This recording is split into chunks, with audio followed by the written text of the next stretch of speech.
వాళ్ళ ప్రయోజనం కూడా వచ్చేటువంటి వాడు జ్ఞాని.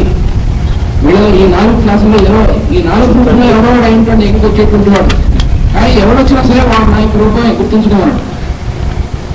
అందుకని మేస్టర్ ఇప్పుడు కూడా ఆయన ఇంటికి దొంగలన్నా వచ్చినా సరే, మోసగాడు వచ్చినా సరే, తాగుబోతు వచ్చినా సరే, ఎవరైనా సరే వాళ్ళ ఉన్నటువంటి పరమాత్మ చూసేవారు కానీ తాగుబోతు చూసేవారు కాదు. ఓ రోజు ఎగ్జాంపుల్ చెప్పాడు పున్నయ్య గారు. గురు పూజల్లో విశాఖపట్నం గురు పూజలకు వచ్చినటువంటి వాళ్ళు ఒక వ్యక్తి ఫుల్గా తాగేసి వచ్చాడు. బ్రహ్మాండ వాసన కొడుతుంది. వాసన బలం బాగా ఉంటుంది వాళ్ళకి, వాసన కొడుతుంది. అంటే వాళ్ళు ఇంకా సాఫిస్టికేట్ వాళ్ళ వాసన పట్టకుండా ఉన్నట్టుగా ఏర్పాటు చేసుకోలేదు. అంతగా అంత ఏజాకి ఇంకా రాలేవాడు. ఇచ్చాడు పాపం డైరెక్ట్ గా. వాడు ఎక్కడ కూర్చున్నానో ఎవడు పక్కన కూర్చోనట్లే భోజనం పంక్తిలో. వాడు ఎక్కడైనా కూర్చుంటే పక్కన లేచిపోతున్నారు. కాబట్టి వాడు చాలా సిగ్గుపడుతున్నాడు. తెలుసు వాడు చేసిన పని, వాడి వీక్నెస్ అది. ప్రతివాడికి కూడా వాడి వీక్నెస్ తప్పది. అందుకని ఆ వీక్నెస్ నుంచి బయటపడలేకపోతున్నాడు. ఆ బయటపడేందుకే గురువు గారు. అంటే వాళ్ళ గురువు గారిని ఇంకా సరే గురువు గారు ట్రీట్మెంట్ ఎలా ఇస్తారో దానికి ఎగ్జాంపుల్ అన్నమాట. చూశారు విషయం. ఆయనకు వాసన చూస్తే కానీ తెలియదా, అక్కడి నుంచి వాసన చూస్తే కానీ తెలియకుండా స్టేజ్ వేరుగా ఓకే. కొన్ని వేల మైళ్ళ దూరం నుంచే ఎక్కడెక్కడ ఎవడేం చేస్తున్నాడో కళ్ళు మూసుకొని తెలుస్తుంది వాళ్ళు. అక్కడ పవర్ఫుల్గా ఉన్నటువంటి వాళ్ళు. అందుకని విషయాన్ని చూశారు. చూసి వాడి పక్కన వచ్చి కూర్చున్నారు. ఆయన దాని చచ్చాడు వాడు. వాడికి చచ్చిపోయాడు వాడు. ఎలాగా ఇంకెవరన్నా కూర్చుంటే పర్లేదు, గురువు గారు వచ్చి కూర్చున్నారు. కూర్చుని ఆయన బాగున్నావా అంటున్నారు. వీడేమో ఎందుకంటే నోరు తెలిస్తే వాసన కొడితే గురువు గారు తెలుస్తున్నారు. కానీ వాడికి ఈయన ఉదట్లు ఇంకెళ్ళే వాడు ఉందంటే కూడా ఊరుకోవచ్చునా. మీ అమ్మ ఎలా ఉంది, ఆమె వచ్చి ఆరోగ్యం బాగలేదు, మీ చెల్లెలు ఎలా ఉంది, మీ వ్యాపారం ఎలా ఉంది, కష్టంగా మీరు మాట్లాడకుండా ఉండాలి. ఎంతసేపు తిప్పు కూర్చుంటాడు మేడం, ఎప్పుడో వీళ్ళు తిప్పాల్సిందే కదా. కుప్పలు వాసన కొడుతుంది. మామూలుగా అయితే ఒరే రథాలు తాగొస్తాడు 4 లంపకాలు కొట్టేస్తే అప్పుడు ఆ ఎఫెక్ట్ ఉండదు. అప్పుడు సరే ఎలాగో కొట్టేసారు గురువు గారు, అందరికీ తెలిసిపోయింది కాబట్టి ఇంకా తాగొస్తాడు. మళ్ళాంటి వాళ్ళ ట్రీట్మెంట్ అలా ఉంటుంది. ఆయన కాబట్టి ఆయన మాస్టర్ కాబట్టి అలా ట్రీట్ చేయలేదు. పక్కన కూర్చోబెట్టి నార్మల్ ట్రీట్మెంట్, నార్మల్ టెంపర్మెంట్ అంటే అది అర్థం. మనకి మాస్టర్ సివి గారు ఇచ్చినటువంటి మంత్రాల్లో ఇన్నోవేషన్ లో ఉంటుంది నార్మల్ టెంపర్మెంట్ అనే మంత్రం ఉంది. అంటే అవతల వాడిని ప్యూరిఫై చేయడానికి మన టెంపర్మెంట్ నార్మల్ టెంపర్మెంట్ ఉండాలి. మన టెంపర్మెంట్ నార్మల్ టెంపర్మెంట్ లేకపోతే అవతల వాడిని మనం ఏమి ఇక్కడ మనం వాడితే ఎఫెక్ట్ అయిపోతాం. మన ఎఫెక్ట్ వాడిని పడదు. అంటే ఎన్విరాన్మెంట్ వల్ల మనం ఎఫెక్ట్ అవుతామా, మన వల్ల ఎన్విరాన్మెంట్ ఎఫెక్ట్ అవుతుంది అనేటువంటిది దేన్ని ఆధారపడి ఉంటుంది అంటే మన టెంపర్మెంట్ ఎలా ఉందో దాని మీద ఆధారపడి ఉంటుంది. అందుకని ఏం చేశారు, వాడితో నార్మల్గా మాట్లాడుతున్నారు, రాకుండా వాడు పక్కన కొంచెం ఫోన్ చేస్తారు. అదే లాస్ట్ ఇది వాడితో ఆ దెబ్బతో మరణానికి వాడు తాగడం మానేసాడు. జన్మకి ఇప్పుడు తాగలే మళ్ళీ. అప్పటిదాకా వాడు చాలా తాగిపోతే 24 గంటలు తాగేసి ఉండేవాడు. వాడు తెలుసు వాడికి ఆ చాలా వీక్నెస్ చేయకూడదని. అందరూ చెప్పేవాళ్ళు నీకు పడగా ఇదేమిట్రా మాస్టర్ పుస్తకాలు చదువుతావు, ఇవన్నీ చేస్తూ ఉంటావు, మాస్టర్ ఏం చెప్పారు నీకు, నువ్వు మాస్టర్ శిష్యులని చెప్పుకుంటావు, పైగాను ఎదవా గురువులకు వచ్చి మధ్యలో బయటకు వెళ్ళి వచ్చి మధ్యలో బయటకు వెళ్ళి గుడ్డి కొట్టి వచ్చేట్టు వాడు. అంటే వాడు ఎంత వీక్నెస్ చూడండి వాడికి. అంటే వాడిని ఎంత పిచ్చి చేయాలి. దాని ట్రీట్మెంట్ మాస్టర్ చేసింది. దెబ్బకి మళ్ళీ అంతే లాస్ట్ ఆ మొన్నటికి మళ్ళీ అసలు ఇప్పటిదాకా రాలే. ఇప్పటికి జరిగి ఎన్ని ఇంచుమించు 12 సంవత్సరాలు అయింది. ఇప్పటిదాకా తాగడమే కాదు కదా వాడు మొత్తం అన్ని వదిలేసాడు. వాడు చాలా ఐడియల్ శిష్యుడు అయ్యాడు. చాలా వండర్ఫుల్ గా మాస్టర్ ఇచ్చేటువంటిది డైలీ లైఫ్ లో అప్లై చేస్తూ వాడు చాలా శుభ్రమైనటువంటి లైఫ్ లీడ్ చేస్తున్నాడు. వాడు ఇంకా చాలా మందిని మ్యాగ్నటైజ్ చేస్తున్నాడు. అది మహానుభావుల యొక్క దృష్టి పడటం అంటే అది అర్థం. ఎలా ట్రీట్ చేస్తారు వాళ్ళు. దయవల్ల ఇప్పుడు మేము మాకు బట్టలు గిట్లు పెడుతుంటాడు. మంచి ఒక గిన్నె తేనెలో పాలు కల్పిస్తూ ఉంటాడు. అతను వేరే పాలు మాస్టర్నే కాకుండా ఆయన దగ్గర ఉన్నటువంటి శిష్యులందరినీ కూడా రామచంద్రరావు గారికి పరమ శిష్యుడు, సరస్వకృష్ణ గారు, బుద్ధి ఎవరు పోయినా మన వాళ్ళందరూ పక్కా టిఫిన్ వాయిటీ పోతే బాగుంటుంది. మీరు చూడండి. చాలా ప్రవాసం అనమాట. మనకి ఇలాంటి సిచ్యువేషన్సే మహానుభావులైనటువంటి వాళ్ళు అందరి జీవితాల్లో ఉంటాయి. బుద్ధుడు వాడిని మారుస్తూ మాకు కూడా ఉపయోగం చేసి వెళ్ళారు అప్పుడప్పుడు. బుద్ధుడు అంగుళిమాలి, వాడు అంగుళిమాలిని ఒకడు ఉన్నట్టు వాడికి ఆ పేరు ఎందుకు వచ్చింది తెలిసిన, వాడు చుట్టుపక్కల రీచ్లో ఎవడైనా మనుషుడు వస్తే మానవుడు వాడిని చంపి వాడి మాంసం తిని వాడి వేళ్ళు దండగా వేసుకుని మెళ్ళ వేసుకునే ఉంటుంది. అందుకని అంగుళిమాలి అని పేరు వాడికి. బొటన వేలు, వాడు అన్ని వేళ్ళు కూడా కాదు, ఆ వచ్చినటువంటి వాడి యొక్క బొటన వేలు తీసుకుని వేసుకుంటే వాడికి ఆ బొటన వేలు దండ చాలా పెద్ద దండం తెచ్చారు. అంటే ఎంతమంది పడు చూడండి. వాడు మా కూరుడు భయంకరుడు వాడు. కానీ బుద్ధుడు బయలుదేరి వెళ్తుంటే ఎవరో చెప్పారు ఇట్లా పలానా చోట ఉన్నాడు చాలా భయంకరుడు, అయితే వాడి దగ్గరికి వెళ్తాం పదాన్నట్టే చదువుగా చెప్తుండాలి. దెయ్యాలు అంటే దెయ్యం దగ్గర పదాం ముందు. ఎందుకంటే దెయ్యాలు ఎలా ఉంటారో వారి సంగతి ఏమిటో, వారు ఎందుకు ఎలా ఉన్నారో, వారికి ఏం ప్రక్రియ చేయాలో చూడటం కోసం అనమాట. అలాగా బుద్ధుడు అక్కడికే వెళ్తాం పదమన్నట్టు. అయ్యో చాలా ప్రమాదం, వాడు మిమ్మల్ని కూడా చంపేస్తాడు, పోయి ఎలా చంపుతాడో చూద్దాం అంటే, అయితే బాబు మేము రా, మీరు మాత్రం వెళ్తే వెళ్ళండి అన్నారు శిష్యులు. అంటే వాళ్ళు ఏమాత్రం శిష్యులు చూడండి, గురువు గారు వెళ్తుంటే వాళ్ళు వెళ్ళట, గురువు గారు అంగుళిమాలి దగ్గరికి వెళ్తున్నట్ట. మీరు చాలా ప్రముఖమైనటువంటి ముఖ్య శిష్యులు అందరూ కూడా, అయ్యా ఇంటి పైన మీరు రాలేము మీతో, సార్ రావద్దు ఆయన అన్నాడు. ఎందుకంటే వస్తే అలాగే మీరు రాలేనక్కడికి, మీరు రావద్దు ఇక్కడే ఉన్నాడు అన్నాడు. వస్తే ఆయన కూడా అర్థం నడిచి వెళ్తున్నట్టు వాడు చూస్తున్నాడు అంగుళిమాలి పైనుంచి కొండ మీద నుంచుని, ఎవడరా వీడు నడి చూస్తున్నాడు. అది వీడు ఆగుతాడేమో చూస్తే ఆటలేదు, అలా నడి చూస్తున్నాడు. ఏం భయం లేదు, జంపు లేదు, మామూలుగా నార్మల్ టెంపర్మెంట్. ఎందుకని ఈ ఎగ్జాంపుల్ దేని చెప్తున్నా అంటే, నార్మల్ టెంపర్మెంట్ అంటే ఏమిటో అది మాస్టర్ సివి గారు చెప్పింది. నార్మల్ టెంపర్మెంట్ అంటే అర్థార్థం. మామూలుగా వచ్చాడట, ఇంకా దగ్గరికి వస్తున్నాడు, అడిచేట వీడు, ఏమయ్యో ఏమిటి నీకేం తెలివి తక్కువ వాళ్ళ ఉన్నావు, నువ్వు సన్యాసి, దాని దగ్గర రాకపోయామంటున్నట్టు వాడు అడిచేవాడు. వాళ్ళు అప్పుడే మొదలైంది. వాళ్ళు అంతకుముందు ఏం చేసేవాడు, ఎవరన్నా వాడి పక్క నుంచి వెళుతూ ఉంటే వీడు వాడిని పట్టుకుని చంపేసి తినేసేసేవాడు. వీడు గుర్తులు వస్తుంటే రాకంటున్నట్టు వాడు అయిపోయింది వాడి పని. అంటే అప్పటికే వాడు ట్రీట్మెంట్ అయిపోయింది. అంటే ఎప్పుడైతే వీళ్ళు చెప్పారో వాడి గురించి బుద్ధుడికి, అప్పుడే అయిపోయింది వాడి సంగతి, ఫినిష్.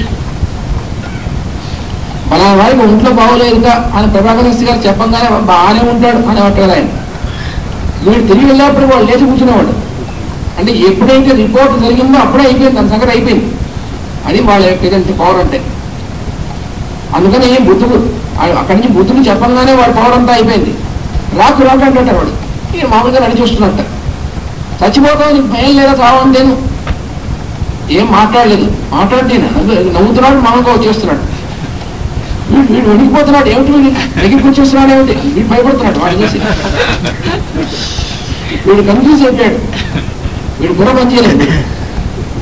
ఇంకా దగ్గరికి వచ్చాడు, మరీ దగ్గరికి వచ్చాడు. ఏమయ్యా నేను రావద్దని అరుస్తుంటే కూడా వస్తాను, నీకేం బుద్ధి లేదా, నేను చంపేస్తానని చెప్తున్నా వినమేమి, ఏమి సమాధానం లేదు బుద్ధుడు. ఏంటంటే ఆల్ ఎక్స్ప్రెషన్, వాడు మాటలు వీడినే ఉండవు, మొత్తం ఎక్స్ప్రెషన్ మొత్తం అంతా కూడా మ్యాగ్నెటిజం, ఇంకేం లేదు. ఏం మాటలు నుంచున్నాడు, నవ్వుతున్నాడు. ఇంకా దగ్గరికి వచ్చాడు, వీడిని పట్టుకున్నాడు. ఓడిపెడుతుంటే వీడిని ఎంత చంపుతాడేమో అనుకున్నాడు వాడు. మనం చాలా మంది చంపాడు, వీడు మనం చంపేస్తాడేమో అనుకున్నాడు. కానీ వీడేమో మంచి బలిష్టమైన దేహం, మంచి దిట్టంగా ఉన్నాడు, ఆయనేమో మామూలుగా ఉన్నాడు, బక్కపలసగా ఉన్నాడు. ఆయన చంపుదామని ఐడియా గుర్తురాలి, మర్చిపోయాడు వీడు.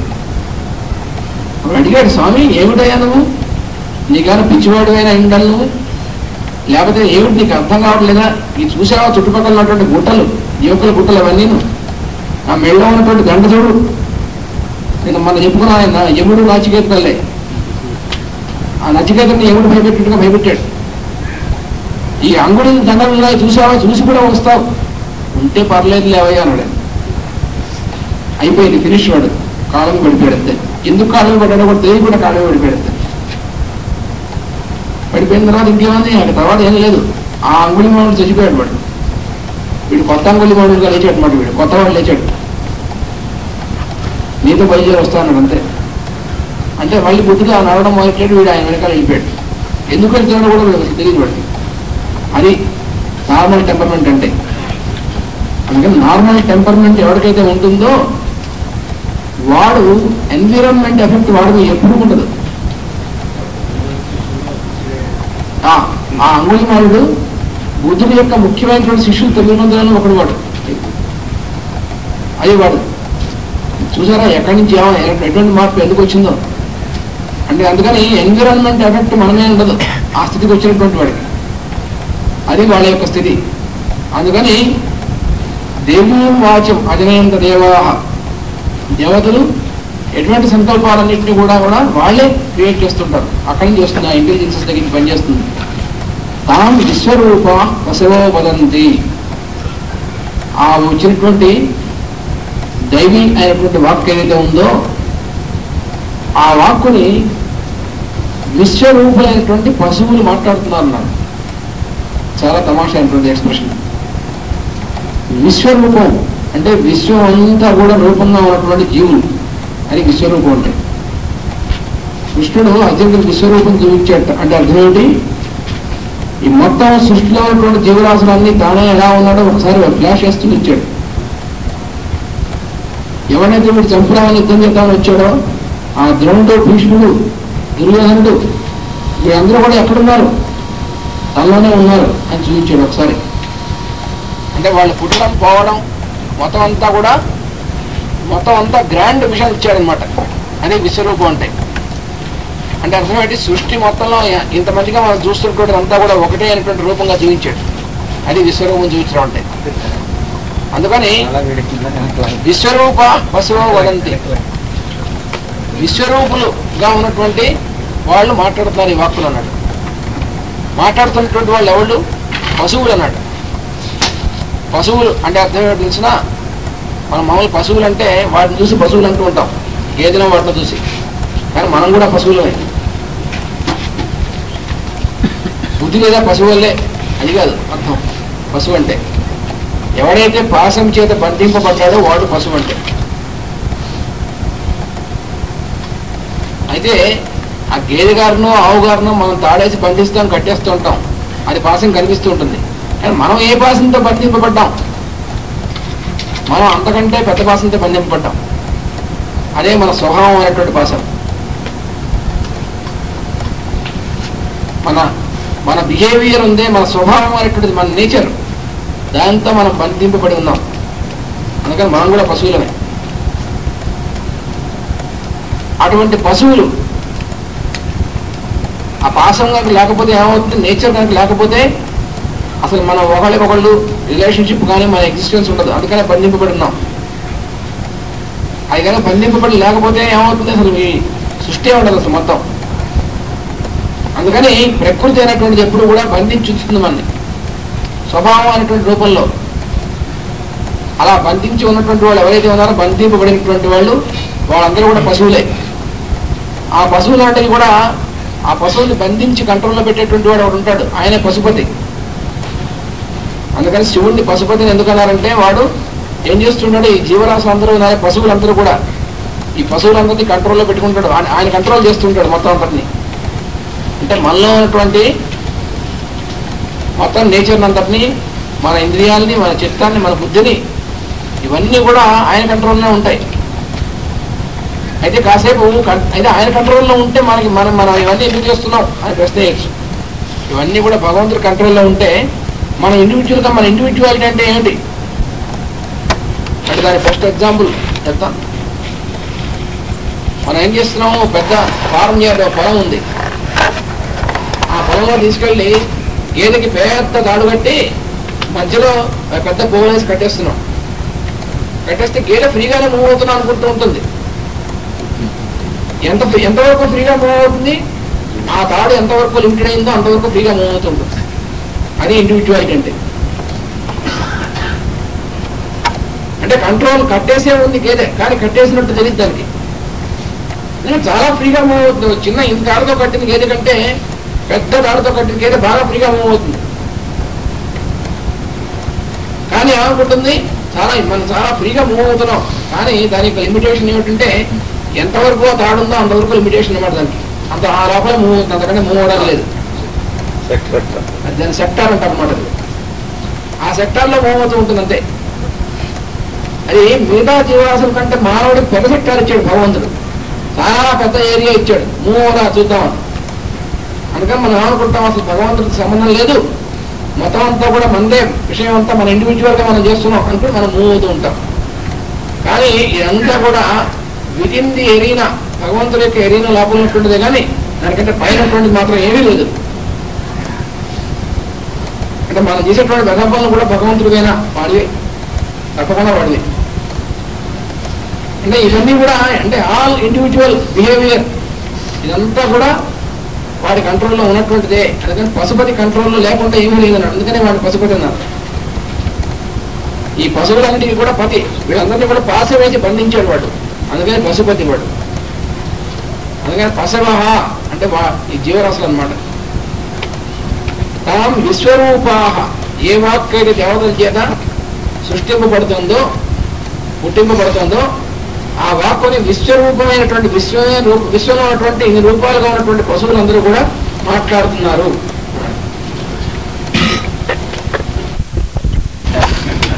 స్విచ్ వేయకుండా చెప్దాం అక్కడ లేచానుకోండి ఏ రాదు. అక్కడ స్విచ్ వేయకుండా సౌండ్ ఇట్లా రాదు. మేము మైక్కి అలాగే ఇక్కడ కూడా స్విచ్ వేయకుండా పరమపురు ఏదో రూపంలో స్విచ్ వేస్తారు. ఆయన స్విచ్ వేయకుండా సరస్వతి ప్రసారం కాదు. అందుకని గంగారికి చెప్తూ ఉంటే ఇక్కడ కూర్చుని మనం వినాలి. అంతేగాని ఇప్పుడు కూడా మనం వినాలి. ఇప్పుడు కూడా నేను కూడా మీతో పాటు విన్నాగా నేను చేసే సరస్వతి దేవి ఏదో చెప్తూ ఉంటుంది, మనం వింటూ ఉంటాం. అది ఉంటే ప్రసారం అవుతూ ఉంటుంది, లేకపోతే స్విచ్ ఆన్ కాదు.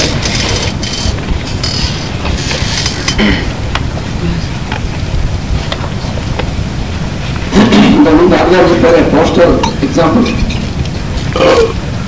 అది ఎప్పుడు మర్చిపోకూడదు ఎగ్జాంపుల్. అలాగే ఇంకో ఉదాహరణ కూడా ఉంది. నా ఊళ్ళో దేవుణ్ణి ఉపయోగిస్తుంటారు. దేవుడు అంటే పలకలో దేవుడు పెట్టి ఉపయోగిస్తుంటారు. ఆ పలకే మోసేటువంటి బోరుగా ఉంటారు, పలకి పట్టుకుని మోసుకుని వెళ్తుంటారు. ఆ వెళ్తుంటే ఆ రోడ్డు ఉన్నటువంటి వాళ్ళందరూ కూడా అక్కడ సాష్టాంగ దండప్రణామాలు చేస్తుంటారు, నమస్కారం చేస్తుంటారు.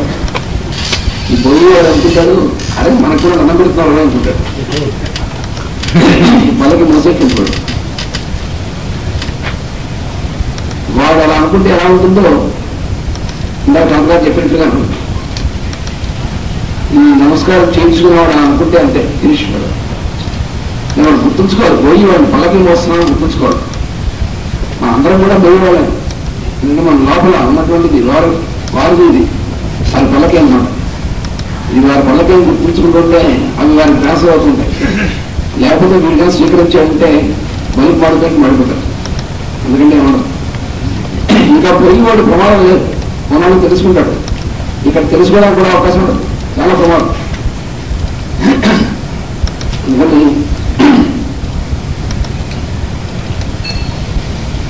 వారు మే మనసి ప్రతిష్ఠిత,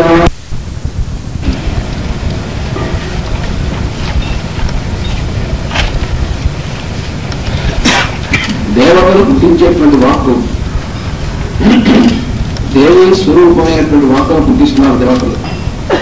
అది మనం చెప్తుంది. దేవి అనేటువంటి మాటకు అర్థం ఏంటంటే స్వయం ప్రకాశమైనది అర్థం. అందుకని అమ్మవారిని దేవి అంటారు. సంస్కృతంలో దివ్ అనేటువంటి మాటకి ప్రకాశం అని అర్థం.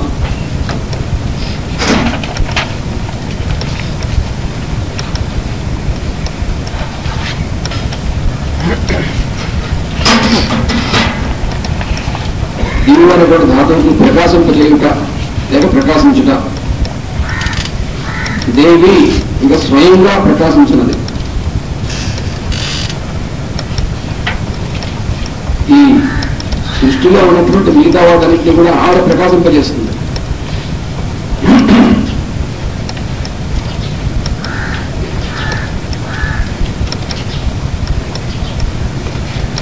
ఇంకా సూర్యుడిని ప్రకాశింపజేసేటువంటిది, చంద్రుడిని ప్రకాశింపజేసేటువంటిది, అగ్నిని ప్రకాశింపజేసేటువంటిది, అసలు ప్రకాశం అనేటువంటి దాన్ని కలిగించేటువంటిది ఆవిడే.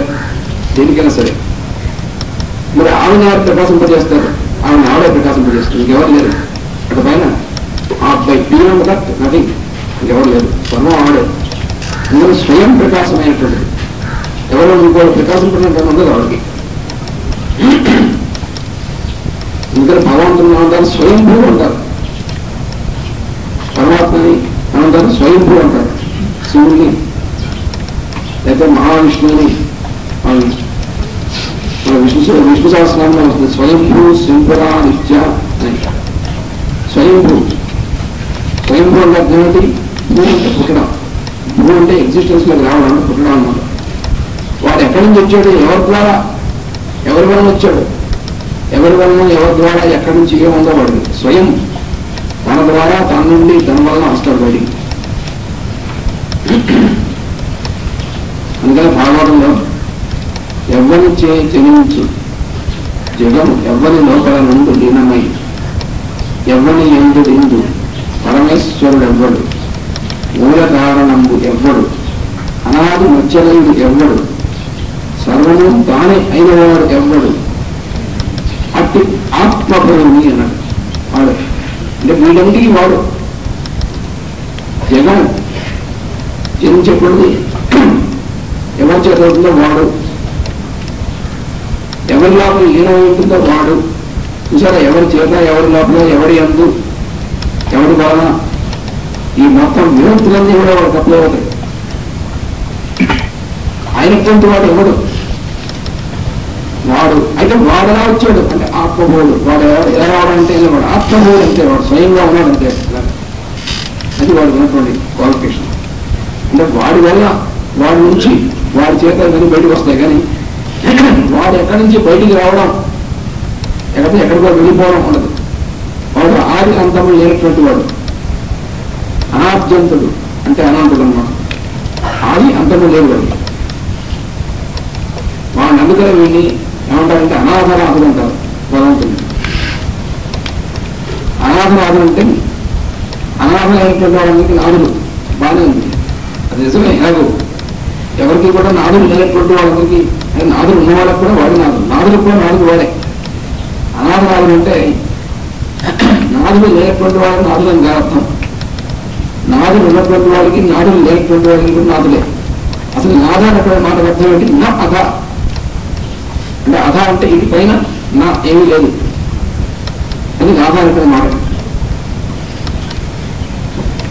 నా అధ అర్థం అంటే ఇంక పైన ఇంకెవరు లేడు, హైయెస్ట్ సుప్రీం నా అర్థం అనమాట.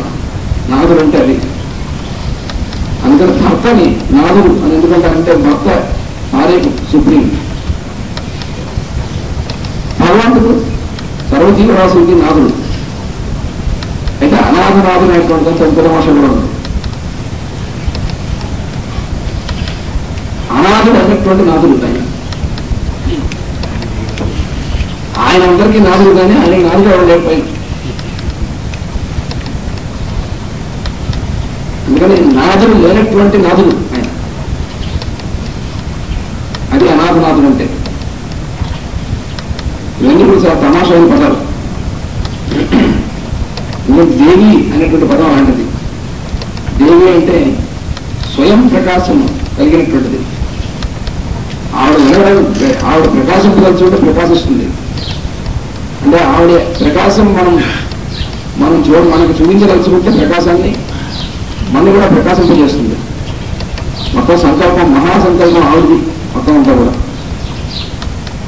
ఇంకా మనం అన్ని కూడా, మన కోరికలు, మన సంకల్పాలన్నీ కూడా వాళ్ళందరికీ ఈశ్వరి ఆవిడ. ఇందులో మహాకామేశ్వరి అంటారు. మనకు ఉన్నటువంటి మామూలు కామములు, వాటికంటే హైయెస్ట్ మహాకామములు. ఆ మహాకామం కూడా ఈశ్వరి. ఎవరికి? మహాకాముడు అయినటువంటి వాడికి కూడా ఈశ్వరి ఆవిడ, అందుకని మహాకామేశ్వరి.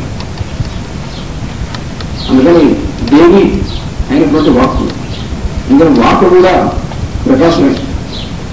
అది అసలు మొత్తం ఇందులో తమాషా ఉంది. ఈ దేవి అయినటువంటి పదంలో దేవి వాచం, దేవి అయినటువంటి వాక్కు అన్నాడే. అది అన్నానికి కారణం ఏంటంటే వాక్కు యొక్క స్వరూపం ఏంటంటే వాక్కు స్పీచ్ ఇన్ లైట్ అది ఉన్నటువంటి కాన్సెప్ట్. చాలా most scientific and very deep concept. జాగ్రత్తగా ధ్యానం చేసి ధ్యానానికి గోచరమైనటువంటి విషయం ఇది, అనుభవీక వైద్యమైనటువంటి విషయం.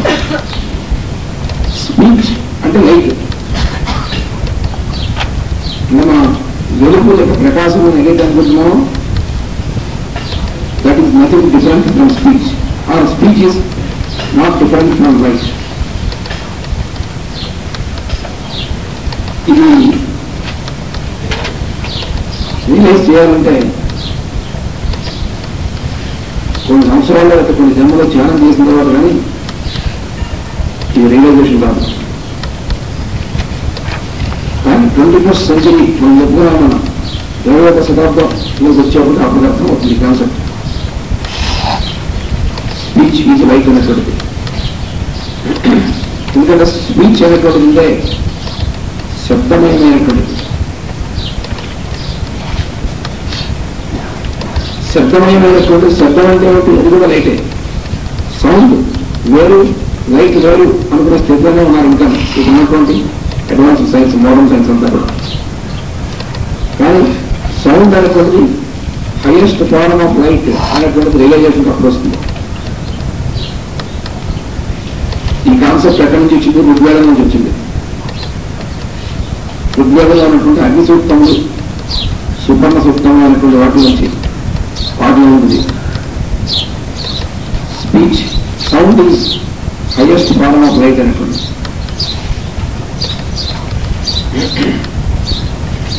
సౌండ్ ఇంకో భావమే లైట్. అందుకని సౌండే లైట్గా వస్తుంది బయటికి. ఆ కాన్సెప్ట్ ఇప్పుడు ఇంకా మోడర్న్ సైన్స్కి అవగాహన కాదు. మీరు ఏమనుకుంటారంటే లైట్ వచ్చిన తర్వాత సౌండ్ ఎక్కడి నుంచి వస్తుంది అనుకుంటారు. లైట్ వచ్చిన తర్వాత సౌండ్ రావడం, సౌండ్ ఉండే తర్వాత లైట్గా వస్తుంది. సౌండ్ అనేటువంటి సూక్ష్మతరమైనటువంటిది.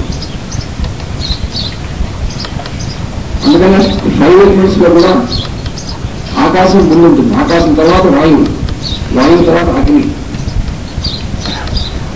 మరి లైట్ అనేటువంటిది 3వ ఎలిమెంట్ అన్నమాట.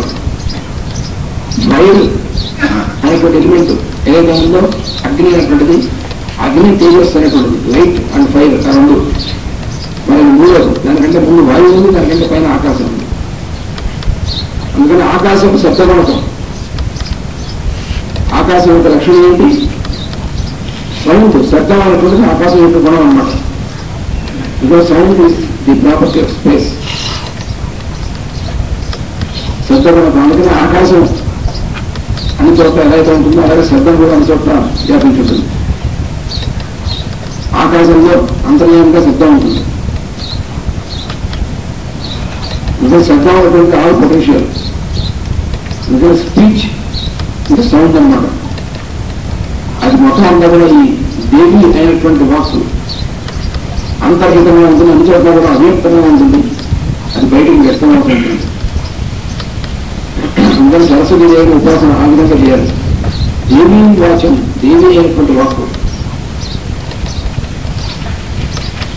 మరి సౌండ్ అనేటువంటి హైయెస్ట్ లైట్ మనం ఎలా చెప్పగలం అంటే మనం డైలీ లైఫ్ లో ఉన్నటువంటి ఉదాహరణ చెప్పుకోవచ్చు. మనం రాత్రి కూడా ఇలా గొప్పగా పెట్టుకున్నాం అనుకోండి, కరెంట్ పోయింది, మొత్తం అయిపోయింది, ఎక్కడ క్యాండిల్స్ కూడా లేవు. అప్పుడు ఒకరికి కనపడం, ఎవరున్నారో ఎవరు తెలియదు. అప్పుడు ఎలా తెలుసుకుంటున్నాం పక్కన ఎవరున్నారు? పరిస్థితులు కూడా కాదు, పరిస్థితి కూడా తెలియదు. వాళ్ళు మాట్లాడే మాట వల్ల. కాబట్టి ఎక్కడైతే ఈ లైట్ ఫెయిల్ అవుతుందో అక్కడ కూడా పనిచేసేటువంటి సౌండ్. అందుకని సౌండ్ వల్ల ఈ లైట్ ఫెయిల్ అయినప్పుడు కూడా సౌండ్ పనిచేస్తున్నా అటువంటి sound is the highest form of light అనేటువంటి ఓపెన్ చేయాల్సిందే. స్పీడ్ అనేటువంటి రేటు స్పీడ్ అని అనుకుంటున్నాయంటే లైట్గా స్పీడ్ ఉంది అనేటువంటి కాన్సెప్ట్ కూడా కొత్తది. దానికి ఇప్పుడిప్పుడే మోడర్న్ సైన్స్ వాళ్ళు అరైవ్ అవుతున్నారు. అంతకుముందు ఏమైనా ఉంటే లైట్ ట్రావెల్ చేస్తుంది, అదే కదా, అది స్ట్రైట్ లైన్లో ట్రావెల్ చేస్తుంది, తర్వాత సెకండ్కి 20,000 మైళ్ళు ప్రయాణం చేస్తుంది ఇవన్నీ కూడా. కానీ ఇప్పుడు అన్నీ కూడా తప్పని తప్పుకుంటున్నారు. లైట్ ట్రావెల్ చేయడమే ఉండదు. అది లైట్ అవ్యక్తంగా ఉండేటువంటి వ్యక్తం అవుతున్నప్పుడు ట్రావెల్ చేయదు. దానికి దగ్గరగా వచ్చారు మోడర్న్ సైన్స్. అది ఏమంటే థియరీ ఆఫ్ ఆల్టర్నేషన్ అనేది అప్లై చేసుకుంటున్నారు. అంటే లైట్ డార్క్నెస్, లైట్ డార్క్నెస్ ఈ రెండు ఆల్టర్నేట్ అవుతుంటే మనకి లైట్ అవుతుంది. ఇది ఎప్పుడు అరిజోటా ఉంటుంది. అది బయటికి ఎక్స్ప్రెస్ అవ్వడం, లైట్ ట్రావెల్ చేయడం అంటే ట్రావెల్ చేస్తున్నప్పుడు కనిపిస్తుంది మొత్తం అంతా కూడా. మనకి ఇవన్నీ కూడా నెగిటివ్ గా ఉన్నటువంటివే.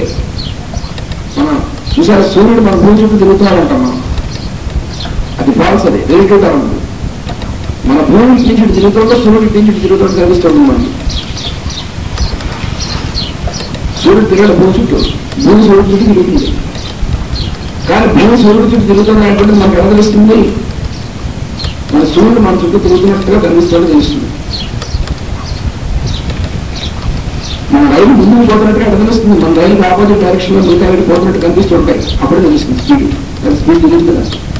మనం రైలు ట్రావెల్ చేస్తున్నాం, మన రైలు డైరెక్షన్ లో చాలా వేగంగా పోతుంది అని మనకి ఎలా తెలుస్తుంది?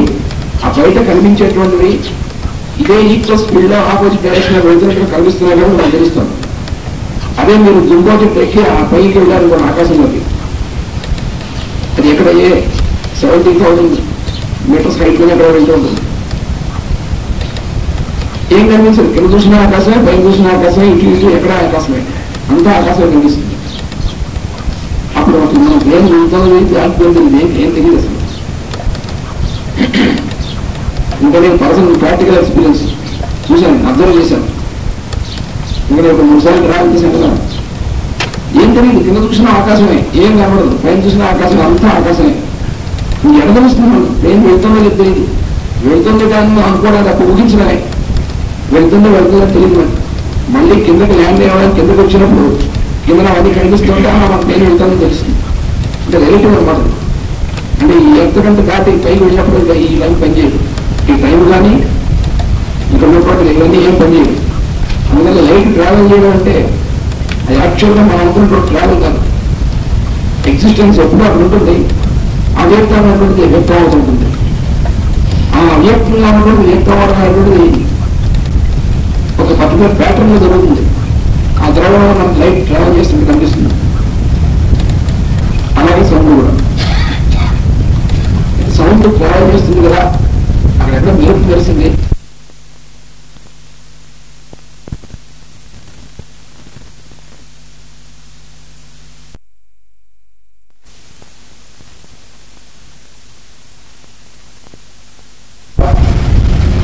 ఇక్కడ ఉన్నటువంటి శ్రవణేంద్రియం యొక్క ఫ్రీక్వెన్సీకి దీని ట్రాన్స్లేట్ అవడానికి దాన్ని తీసుకున్నటువంటి టైం అన్నమాట. అందుకని నా యొక్క ప్రయాణం కాదు అది. ఎందుకంటే సౌండ్ అనేటువంటిది లైట్ యొక్క మోర్ డెన్సెస్ట్ ఫారం అంటే మోర్ హయ్యర్ ఫారం అన్నమాట. సౌండ్ అనేటువంటి అది స్పీచ్ యొక్క లక్షణం. అందుకని సరస్వతిని దేవి అనే కారణం అది. స్వయం ప్రకాశకరమైనటువంటిది అది. దేవి అనేటువంటి వాక్కుని ఎలా మనకి తీసుకొస్తున్నారు కిందకి? ఆమె స్వయం ప్రకాశమైనటువంటిదే. అంటే పొటెన్షియల్ గా ఉంటుంది. దాన్ని మనకు కావాల్సినటువంటి ఫారంలోకి ఎవరో తీసుకురావాలని ఒక ప్రాసెస్ ఉంటుంది. అదే మనం మామూలుగా చెప్పుకోవాలంటే పొటెన్షియల్ ఎనర్జీ, కైనెటిక్ ఎనర్జీ చెప్పుకుంటామే. ఆ రెండింటికి డిఫరెన్స్ రెండు ఎనర్జీ. కానీ కైనెటిక్ ఎనర్జీ మనకు తెలుస్తుంది, పొటెన్షియల్ ఎనర్జీ మనకు తెలియదు. పొటెన్షియల్ ఎనర్జీ పొటెన్షియల్ గా ఉన్న ఎనర్జీ అవ్యక్తంగా ఉంటుంది. కైనెటిక్ గా వచ్చినప్పుడు వ్యక్తం అవుతుంది. అందుకని ఆ అవ్యక్తంగా ఉన్నటువంటి వ్యక్తం అవ్వడానికి కావాల్సినటువంటి ఏర్పాటు జరగాలి. ఆ ఏర్పాటు ఇక్కడ దేవతలు అనేటువంటి ఇంటెలిజెన్సెస్ వాడడం జరుగుతుందని చెప్తాను. దేవ అనే దేవతలు దేవీ వాచం స్వయం ప్రకాశమైనటువంటి వాక్కుని అజమయంత అంటే పుట్టిస్తున్నారు. అంటే అటువంటి పుట్టిస్తున్నారంటే ఏటువంటి వాక్యం తయారు చేస్తున్నారని అర్థం. స్వయం ప్రకాశం మనం ముందు చెప్పి దేవీ వాక్యం ముందు చెప్పి మళ్ళీ పుట్టిస్తున్నారు అంటున్నాడు. జాగ్రత్త తీసుకోవాలి. పుట్టించడం మన కాన్సెప్ట్ కాదు. పుట్టించడం వ్యక్తంగా తీసుకొస్తారు అవ్యక్తం నుంచి. అదే అర్థం. వ్యక్తంలో అవ్యక్తం అని రెండు ఉంటాయి. ఇంకా subjective and objective world. Subjective అనుకున్నంత కూడా పొటెన్షియల్ గా ఉంటుంది. దాని నుంచి ఆబ్జెక్టివ్ వరల్డ్ తీసుకొచ్చేటువంటి వాడు దేవతలు. అదే ఈ సృష్టి అంతా కూడా మొత్తం. ఈ సృష్టి మనం బయటికి ఆకారాలు కనిపించడం ఇవన్నీ ఉన్నటువంటివి బయటికి వస్తున్నాయి అంటే అర్థమయ్యే అంతమంది లేవు. అంటే అంతమంది లేకపోతే బయటికి రావు. అంతకుముందు ఉన్నటువంటివే బయటికి వ్యక్తం అవుతూ ఉంటాయి. వ్యక్తం కాకముందు అవ్యక్తం, అది సబ్జెక్టివ్ వరల్డ్, ఇది ఆబ్జెక్టివ్ వరల్డ్. అందుకని దీన్నే సృష్టి అనేది ఎలా వస్తుంది బయటికి అంటే from seeming nothingness to apparent somethingness అన్న బెటర్స్. ఈ సృష్టి బయటికి ఎలా వస్తుంది అంటే ఫ్రమ్ సీమింగ్ నథింగ్నెస్, ఏమీ లేనట్టుగా కనిపిస్తున్నటువంటి దాంట్లో వచ్చి. గోదావరి పద్యం కూడా అదే, ఏమి లేనట్టు గగనాన ఇమిడి ఉంది. ఎక్కడ కూడా స్వామి ఏమీ లేనట్టుగా కనిపిస్తున్నటువంటి గగనంలో ఇమిడి ఉంటాయి మొత్తం అంత పరమశివులను. అన్ని ఉన్నట్టు రూపాల ఇవ్వస్తాడు. అది బెటర్నెస్ వారి సూత్రం. ఫ్రమ్ సీమింగ్ నథింగ్నెస్, ఏమీ లేనట్టుగా ఉన్నటువంటి అవ్యక్తంగా ఉన్నటువంటి దాంట్లో వచ్చి. అంటే నిజంగా ఏమీ లేనట్టుగా ఉందంటే లేనట్టుగా మనకుంది. ఎందుకంటే మనం ఆ లేనట్టుగా ఉన్న దాంట్లో నుంచి బయటకు ఉన్నట్టుగా ఉన్న దాంతో వచ్చేటువంటి వాడు కాబట్టి అది మీరు కాంప్రమైజ్ అవ్వదు, అది మనకి లేనట్టుగానే ఉంటుంది. అందుకని from seeming nothingness to apparent somethingness this whole creation has come out అన్నమాట. అయితే వచ్చింది అబ్సల్యూట్ కాదు, అందుకని అపేరెంట్ సంథింగ్ అన్నాడు. ఏమీ లేనట్టుగా ఉందంటే ఏదో ఉన్నట్టుగా ఉంది ఈ మొత్తం అంతా. ఆ లేకపోవడం అబ్సల్యూట్ కాదు, ఈ ఉండడం అబ్సల్యూట్ కాదు. ఈ రెండు కూడా కొన్ని కౌంటర్ పార్ట్స్. ఆ లేనట్టుగా ఉండడం ఒక పార్ట్, ఈ ఉన్నట్టుగా ఉండడం ఒక పార్ట్. ఈ రెండు కూడా సృష్టి అనేటువంటి దానికి రెండు కౌంటర్ పార్ట్స్. ఈ రెండు ఎప్పుడూ ఉంటాయి. అందుకనే సత్యం అమృతం సత్యం అభవత్ అని చెప్తున్నారు భవిష్యత్తులో. అంటే మన సత్యం అని మనం చూసేటువంటిది, అసత్యం అయినటువంటిది. అంటే మనకు తెలిసినటువంటి సత్యము, మనకు తెలిసినటువంటి అసత్యము, ఇవన్నీ కూడా కలిపి అసలు పెద్ద సత్యం అన్నాడు. Absolute truth. మన ట్రూత్ అని మనకు అనిపించేటువంటిది, కానీ మనం తెలుసుకున్న ట్రూత్గా మనకు తెలియంది నాట్ ట్రూత్ అమృతం అది. ఈ రెండు కూడా ఎగ్జిస్ట్ అవుతున్నాయి ఎక్కడ? అబ్సల్యూట్ ట్రూత్ అనేటువంటి దాంతో. అందులో అవ్యక్తం వ్యక్తమైనటువంటి రెండు కూడా అందులో ఎగ్జిస్ట్ అవుతుంటాయి. ఆ దేంట్లో ఎగ్జిస్ట్ అవుతుంటాయి, ఆ ఎగ్జిస్ట్ అయ్యేటువంటి అబ్సల్యూట్ అది దేవి అంటే స్వయం ప్రకాశం అయినటువంటి. దాని నుంచి ఈ దేవతలు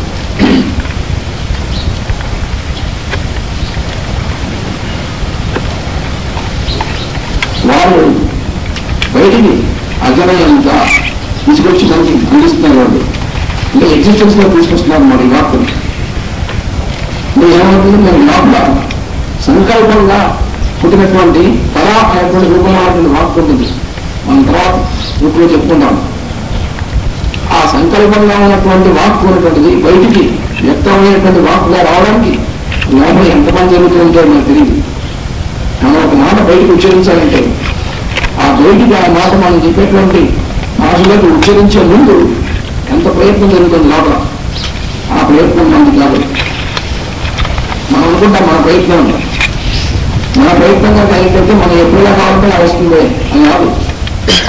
చూసారు గరువు చేసింది, నాకు ఒరిజినల్గా ఫోన్ రావట్లేదు, ఇప్పుడు మన సొంత ప్రయత్నం అదే మన సొంతంగా కావాలిగా కాదు. అందుకని లోపల ఉన్నటువంటి వారు పనిచేస్తున్నారు ఇంటెలిజెన్సెస్, వారు పనిచేసిన దాన్ని బట్టి బయటకు వస్తుంది. అందుకని దేవతలు వాళ్ళు పనిచేస్తుంటారు. ఇది పెద్ద ల్యాబొరేటరీ. దాంట్లోంచి ఆ వాక్కుని వ్యక్తమైన స్వరూపంగా తేవడానికి వాళ్ళు నిరంతరం పనిచేస్తుంటారు. అది దేవీ వాచం అజనయం తదేవా.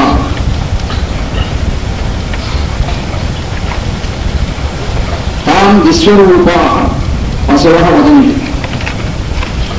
తాం అంటే ఆ వాక్కును, విశ్వరూప అంటే విశ్వమే తన రూపంగా కలిగినటువంటి వాడు విశ్వరూపుడు. అంటే అర్థమైతే విశ్వమే రూపంగా కలిగి ఉండాలంటే అర్థమైతే మరి రెండు ఉన్నాయి, అండాండము పిండాండము అనేటువంటిది. బ్రహ్మాండం చాలా బ్రహ్మాండంగా ఉందండి అంటే మనం బ్రహ్మాండం అంటే మనకు తెలియదు ఏమిటో. ఆ మొత్తం అంతా కూడా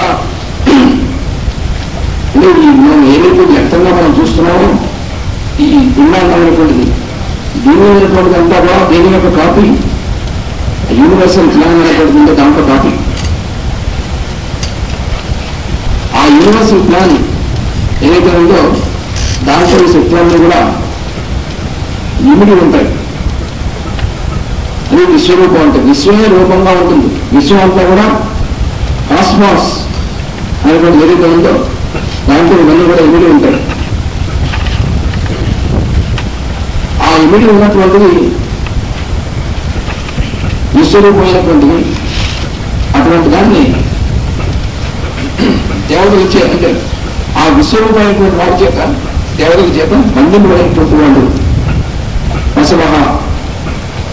పశువహ అంటే పశువులు పాసం చేత బంధింపబడినటువంటి వాడు. అంటే మొత్తం ఈ సృష్టిలో ఉన్నటువంటి జీవులందరూ కూడా ఆ పాసం అనేటువంటి కానీ లేకపోతే బంధనం కానీ లేకపోతే మన ఎగ్జిస్టెన్స్ అవ్వదు. ఇలా బంధింపబడి ఉన్నాం మనందరం కూడా. ఇంకా మనం కూడా పశువులే. ఇంకా ఎవరు తింటుంటే ఏంటి పశువులనే. పశువు కాకుండా ఉంటే కదా కొత్తగా పశువులని తిట్టాలి. మన పశువులో ఏం మొన్నమాట లేదు. పాసం చేత బంధింపబడినటువంటి వాడు అది పశువు అంటే. ఇది ఎవరో బంధించింది దేవతలు. వాళ్ళు బంధించిన కాబట్టి మనకి చాలా ప్రమాణం. లోపల ఒక ఉదాహరణకి ఇప్పుడు మనకి ఏదో తిందామనిపించింది అనుకోండి. ఏదైనా మన ఎస్సీ గారి ఇంటికి వెళ్ళాం, మంచి రసగుల్లాలు పెట్టారు, రసగుల్లా గులాబ్ జామున్ పెట్టారు. ఆ లోపల దేవతలు బంధించి ఉంచకపోతే 4 గులాబ్ జామున్ తిన్నాక ఇంకా తినాలనిపిస్తుంది. ఆడకూడదు వేరు లాగించేస్తాం. ఇంకో తిందాం కొంచెం రౌండ్ ఫిగర్ పడవుతుంది. కానీ లోపల బంధిస్తారు దేవతలు. ఇంకొక విధంగానే లోపల బంధనం మొదలవుతుంది. కీ ఇస్తారు, తిప్పారు వై ఆపు. ఇలా ప్రతి విషయంలోనూ దేవతలు బంధించి ఎప్పుడు పెడతారు.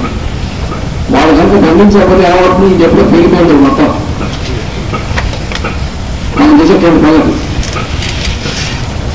సరే ఆ బంధించడంతో వాళ్ళు కొంచెం భావం ఇది కన్సెషన్ ఇస్తేనే కన్సెషన్ మ్యాక్సిమం యూజ్ చేసుకుంటాం మనం.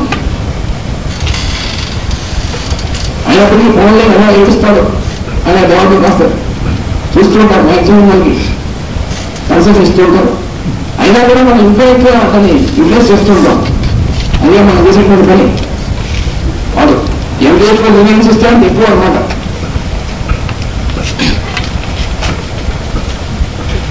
అలాగే మన ప్రతి విషయంలో కూడా దేవతమైనటువంటి వాడు బంధం తెలుస్తారు. మనం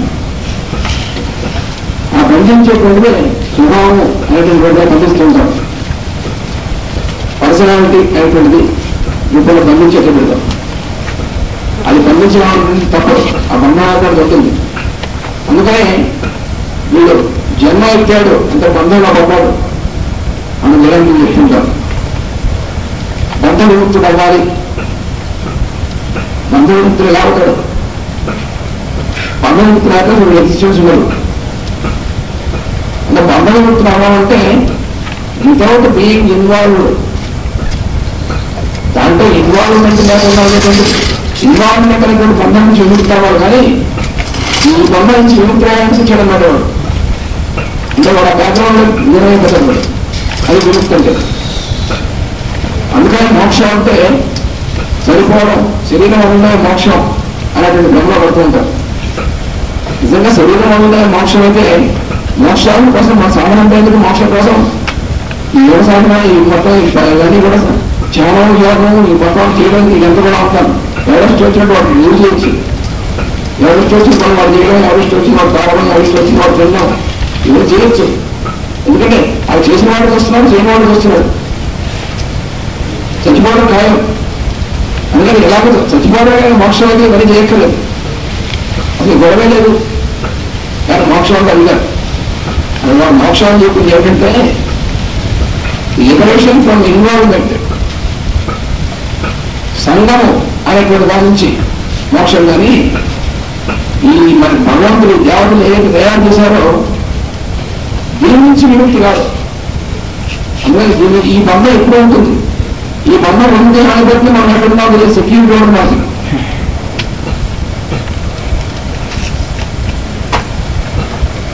మనం చెప్పేదా మేక పిల్లలు అదే ఆవులను ఒక పెద్ద ఆడు పెట్టి కట్టేస్తాడు, చుట్టూ వేస్తూ ఉంటుంది ఆవుగా, అంటే ఆ మేకలు వేస్తూ ఉంటారు, ఆ మధ్యలో గుంజలు కావేసి కట్టేస్తారు. కట్టేస్తే సేఫ్ అనమాట, ఎక్కడికి వెళ్ళిపోకుండా ఉంటుంది. ఒక పెద్ద అడవి ఉందనుకోండి, ఆ అడవిలో ఎవరో ఒక ఆశ్రమం వేస్తున్నాడు పన్నగుడిలో, చుట్టూ బౌండరీ ఫెన్సింగ్ పెట్టుకున్నాడు. ఆ మధ్యలో వాడు పెంచినటువంటి ఆవు ఉంటుంది, ఆ ఆవుని మేయడానికి వెళ్ళి ఏం చేస్తాడో పొడుగాడు తాడు బట్టి మధ్యలో గొంచేసి కట్టేస్తాడు. ఆ ఆవు ఫ్రీగా తిరుగుతున్నాం అనుకుంటుంది పాపం, కానీ ఎంతవరకు తిరుగుతాడు, ఎంతవరకు ఆ తాడు ఉందో అంతవరకు కదా సెక్టార్ అంతవరకే, లిమిటెడ్ సెక్టార్స్, అంత దాడి తిరగలేదు. అది కాకుండా అబ్సల్యూట్ ఫ్రీడమ్ అది బంధం నుంచి వదిలేసారనుకోండి, ఎవరిని అడవులకు పోతుంది, ఎప్పుడో నింగేస్తుందని. మనం కూడా అంతే, ఆ పశువు ఎంత చూడు, ఈ పశువు కూడా అంతే. అందుకని ఈ పశువుకు కూడా సండే పడతారు, జాగ్రత్తగా పట్టేసట్టు పడతారు లోపల. లేకపోతే అలా పట్టేసి అట్టే పెడితేనే ఇంతున్నాం, మనం ఇలాంటి పని చేస్తున్నామే, అలా కాకపోతే ఇంకెంత పని చేసేవాళ్ళం. అందుకని లిమిటేషన్స్ అనేటువంటి బంధాలు అనేటువంటి పెట్టిస్తాం. ఎప్పుడైతే శరీరంలో మనం వచ్చామో ఈ ఫారం అనేటువంటి దాంట్లో, అప్పుడు ఈ ఫారం తయారు చేసి ఇచ్చినటువంటి దేవతలు దాని తగిన లిమిటేషన్స్ బంధాలు పెట్టేసి పెడతారు వాడు. అందుకని వాడిని పశువుగా వాడు కట్టేశారన్నాడు పురుషోత్తంలో. అబద్ధం పురుషం పశువు దేవ దేవ అయజంత అంటే ఏమిటి, పురుషుని పశువుగా కట్టేశారు. అది అంటే పురుషోత్తం అటువంటి అర్థం మళ్ళీ కూడా వచ్చేది. ఎందుకంటే అది ఇది ఒకటే, ఎక్కడైనా మళ్ళీ అదే చెప్పబడుతుంది. పురుషుల్ని పశువుగా కట్టేశారండి, 10 చోట్ల వేటి పెట్టి కట్టేశారు, తాళేసి పశువుగా కట్టేశారు. దీనికి యజ్ఞంలో వేయడానికి అంటే అర్థం ఏంటి, మనిషిని కట్టేసి వాళ్ళని కైనా చేసి యజ్ఞంలో వేశారు అనుకున్నారు. అందుకని అలాగే రాశారు కాబట్టి స్పిరిచువల్ వేదకాలంలో మనుషుల్ని యజ్ఞ పశువులు చేసి వాళ్ళని కట్టేసి వాళ్ళని నరికేసి హోమంలో పడేశారు. అందుకని చాలా బ్యాలియాలజీ చేసి ఉన్నటువంటి వాళ్ళు, బ్యాచులర్స్ రాయగల ఉన్నటువంటి వాళ్ళు అందరూ అది వాడు అర్థం పిచ్చుకోవాలి. ఆ రాసిన వాడు బ్యాచులర్స్ రాయగల ఉన్నాడు, అందులో వాడికి అర్థం కాలేదు. కాబట్టి ఈ అబద్ధం పురుషం పశువులు అంటే పశువులకు పెట్టేసాడు, ఎప్పుడు వాడు పెట్టే ఎప్పుడు మనం కట్టబడే ఉన్నాం.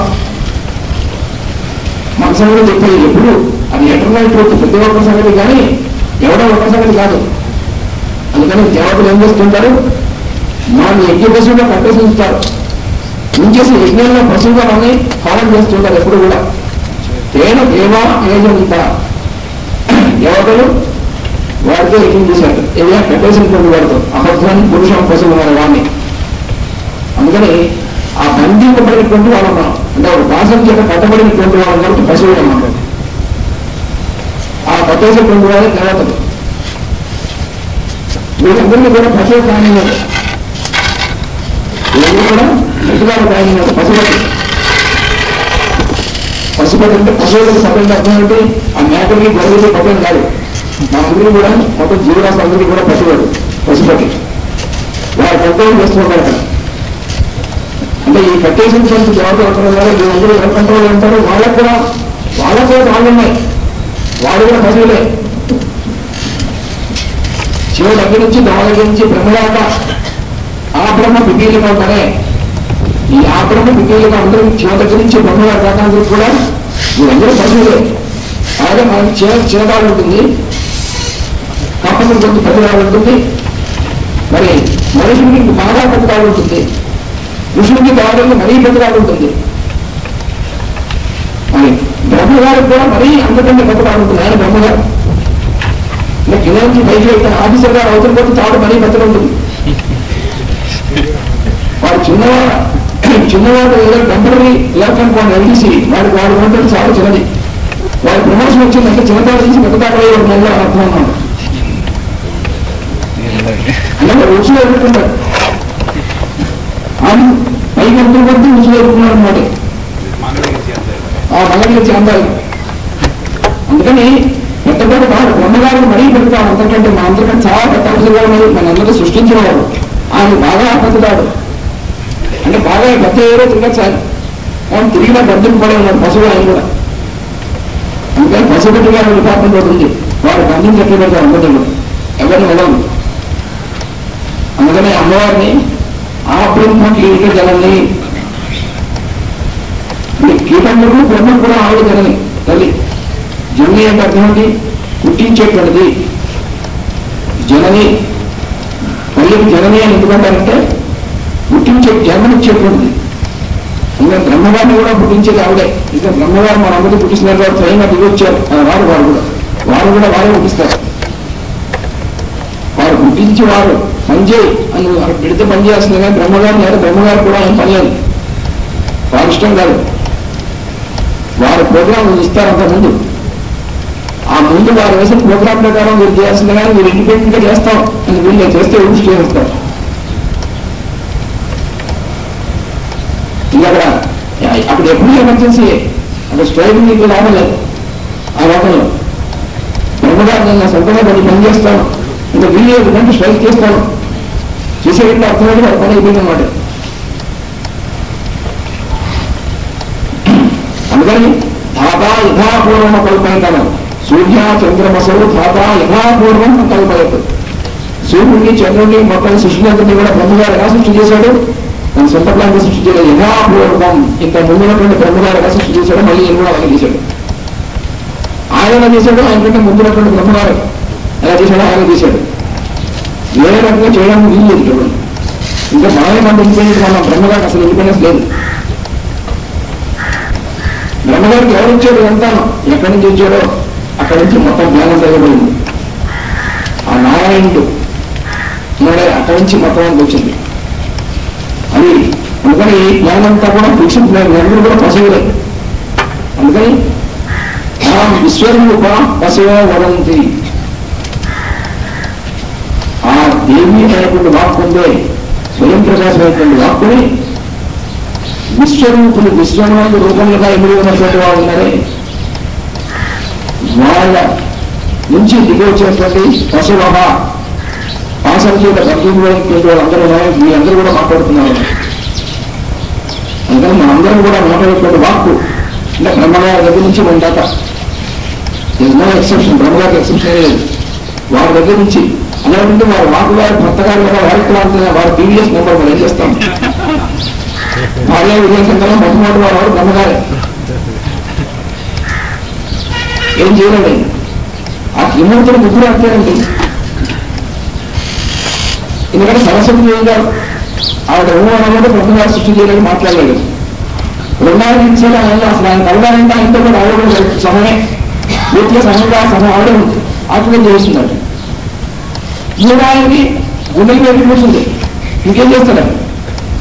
అందుకని వాళ్ళ ముగ్గురు అసలు సృష్టి మొత్తాన్ని సృష్టించి మొదకావాలి ముగ్గురే బీబీఎస్ మెంబర్స్. మనం అక్కడ బీబీఎస్ మొదలు పైగా వీళ్ళందరికీ ఎగ్జిస్టెన్స్ ఎవరు? అమ్మవారు. అట్లా ఎంత ఆవిడ.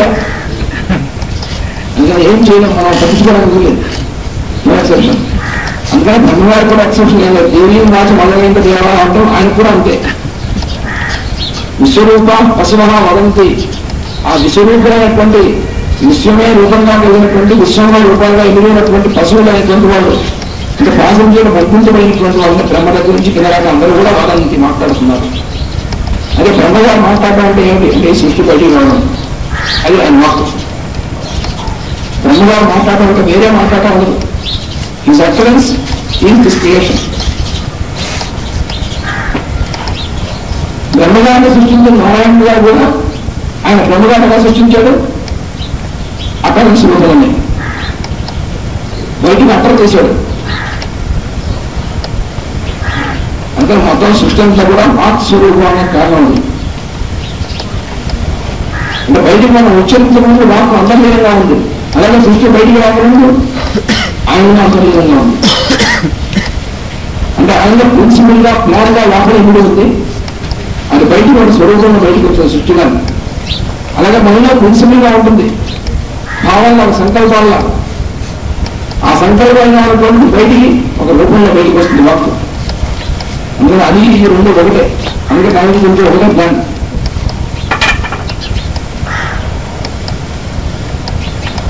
అందుకని తాం విశ్వరూప పశువ వదంతి.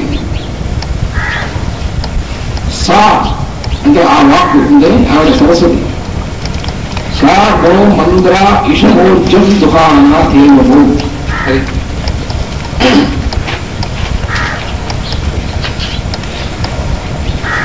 ఆ సరస్వతి దుహానా ధేనువు అన్నాడు. సా అంటే ఆ సరస్వతి దుహానా ధేనువు అంటే పాడి ఆవు, పాడు ఇచ్చేటువంటి ఆవు.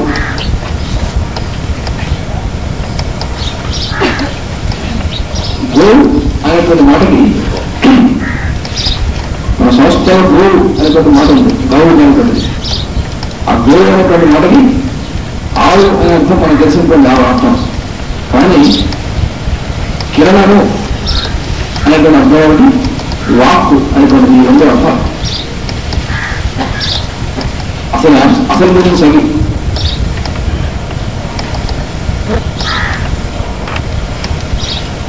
అయితే ఆ పేరు ఆవుకు పెట్టుకున్నాను. కిరణము లేక వాక్కు అనేటువంటి దానికి ఏ మాట అయితే ఉందో గోవు అనేటువంటిది దాన్ని వాక్కు అని చెప్పడానికి కూడా ఆవు అని చెప్పడానికి కూడా ఇచ్చారు. అయితే ఎందుకు దీనికి వాటికి వెలుగులేదు. లైట్తోనూ వాక్కుతోనూ ఆవుకు సంబంధం ఏంటి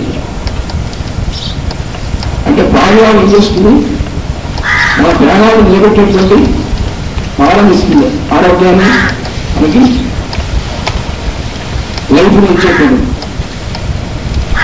అలాగే కిరణాలు ఏం చేస్తున్నాయి? మొత్తం మన ఎగ్జిస్టెన్స్ అని కారణం అవుతున్నాయి. మన సృష్టి బయటికి రావాలంటే కిరణాలు వల్లనే. అందుకని గో అంటే కిరణం. వాక్కు అనేటువంటిది కూడా వాక్కు యొక్క కారణం వల్ల మొత్తం మన సంకల్పాలను కూడా బయటికి వ్యక్తమవుతుంది. అందుకని గోడు అనేటువంటి మాట అది. ధేనువు అన్న కూడా అదే.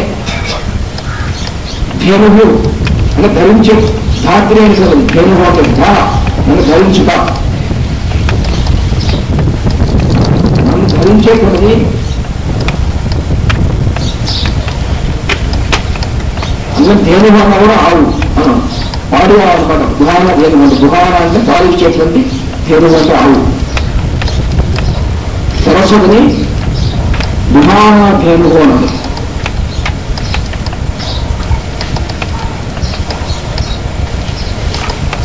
అంటే ఏమిటి ఇస్తుంది బయటికి? మనలో ఉన్నటువంటి సంకల్పాలు, కుతూహలమైనటువంటివి, ప్రశ్నలు, ప్రశ్నోత్తరములు, ప్రశ్నలు ఉత్తరములు, అలాగే మనకి జ్ఞానము, వీటంతా కూడా ఆనందము, ఈ మొత్తం అన్నింటినీ కూడా పాలుగా ఇస్తుంది బయటికి. అదే సరస్వతి యొక్క స్వరూపం. ఆవు ఏ విధంగా అయితే మనకి ప్రాణం నిలబెట్టే కొన్ని పాలన ఇస్తుందో అలాగే సరస్వతి అనేటువంటి వాక్కు ఈ మొత్తం అంతా తీస్తుంది. విజ్ఞానం వల్ల ఏమొస్తుంది? ఆనందం వస్తుంది. ఎందుకంటే ఆనందం అనేటువంటిది అల్టిమేట్ రిజల్ట్. ఇది ఏ రూపంలో ఇస్తుంది? ఇషం పూజ్యం.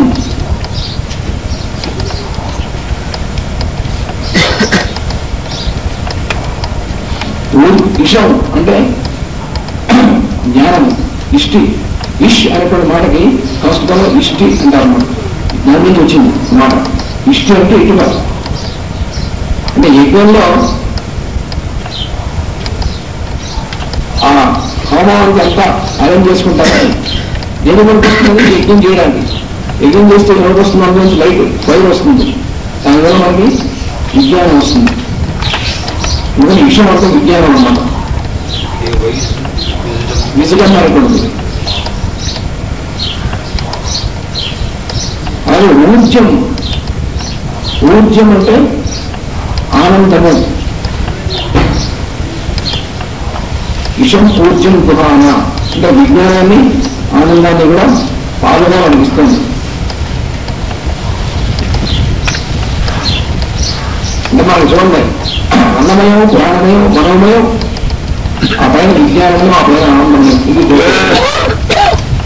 5 కోశాలు ఉన్నాయి మనలో. అంటే ఆనందమయమైనటువంటి కోశం అన్నిటికంటే కూడా సూక్ష్మమైనటువంటిది. ఆ ఆనందమయమైనటువంటి కోశం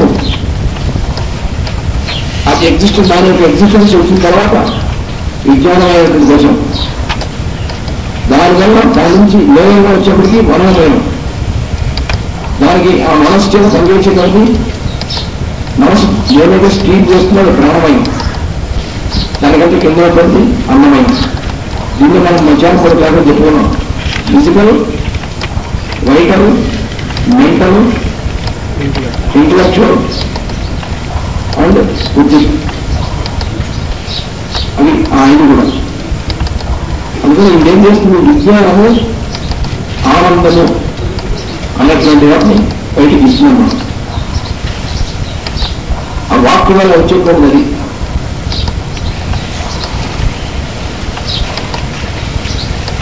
అందుకని ఇషం నృత్యం తుహానాధేయులు వాక్ అస్మాన్ ఉపసుష్కృత ఏటు. అటువంటి ఏమైనటువంటి వాక్ అస్మాన్ మమ్ములను ఉపసుష్కృత అంటే కాగా పుష్టివంతులైనటువంటి వాడుగా చేయవలసింది కాక.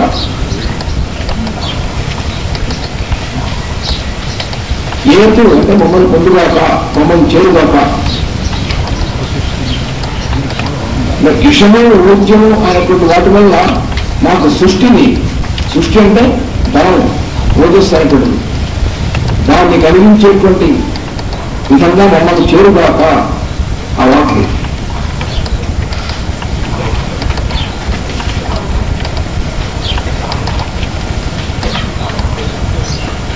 సా నో ఇషం ఊర్జం దుహాన అధ్యయనకు అస్మాన్ ఉపసృష్టుత ఏతు.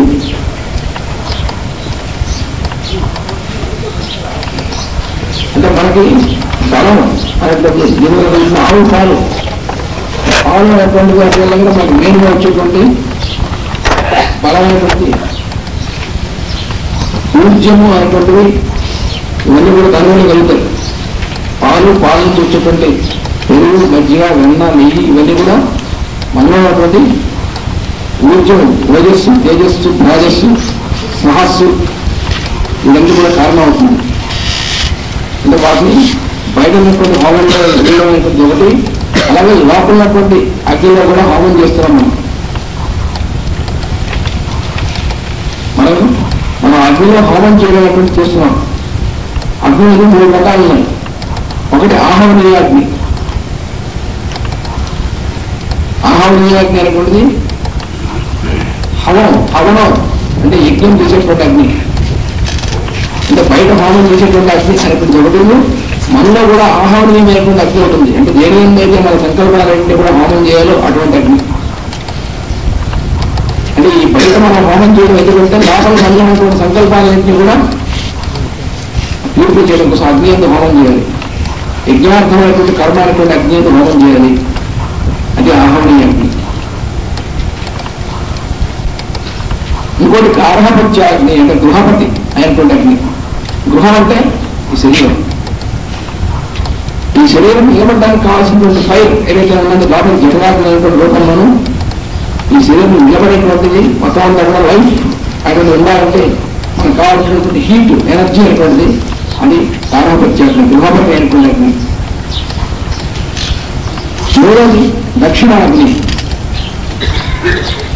దక్షిణాగ్ని అనేటువంటి అట్లా రీప్రొడక్షన్ అనేటువంటిది ఏదైతే ఉందో అటువంటి మనం పవిత్రమైనటువంటి అంటే మళ్ళీ సృష్టించేటువంటి కార్యక్రమంలో భాగంగా సృష్టి కార్యక్రమంలో మనం చేయించేటువంటిది అది సంతానోత్పత్తి అనేటువంటిది. దానికి కావాల్సిన అగ్ని దక్షిణాగ్ని అంటారు. ఈ అగ్నిలో ఏ అగ్ని నుండి కూడా అపచారం చేయకూడదు అని మనం చేయాల్సింది. అలా అపచారం చేయకుండా ఉన్నటువంటి వాడు బ్రహ్మ ఎందు చెల్లించినటువంటి వాడు బ్రహ్మచారి. అలాగే బ్రహ్మ యొక్క స్థితిని పొందినటువంటి వాడు బ్రాహ్మణుడు అంటే. అందుకని బ్రాహ్మణుడు అంటే అర్ధరాశి వినియోగిస్తుని బ్రాహ్మణుడు వాడు కాదు. బ్రాహ్మణుడు అంటే బ్రహ్మ ఎందు ఎప్పుడు ఎవరైతే ఉంటాడో వాడు బ్రాహ్మణుడు. ఈ 3 అగ్నుల్లో ఈ మూడింటిని కూడా చాలా పవిత్రంగా చూసుకోవాలని చెప్పారు. ఆహ్వానీయాగ్ని ఎప్పుడు కూడా నిత్యంగా ఆహ్వానాన్ని తగులుతూ ఉండాలి. అంటే హోమం రోజు చేసుకోవడం అనేటువంటి ఒకటి బయట, మళ్ళీ ఉన్నటువంటి సంకల్పాన్ని కూడా హోమం చేయడం అనేటువంటి ఒకటి. అంటే మళ్ళీ సంకల్పం వికల్పం ఉండకూడదు. మన ప్రబోధన అనేటువంటిది లేకుండా చేసుకోవాలి. First let my plan be and epitome of the divine plan. భగవంతుడి యొక్క ప్లాన్ ఏముందో ఆ డివైన్ ప్లాన్ అనేటువంటిదే మన ప్లాన్గా ఉండాలి. మన సొంత ప్లాన్ వేరే ఉండకూడదు.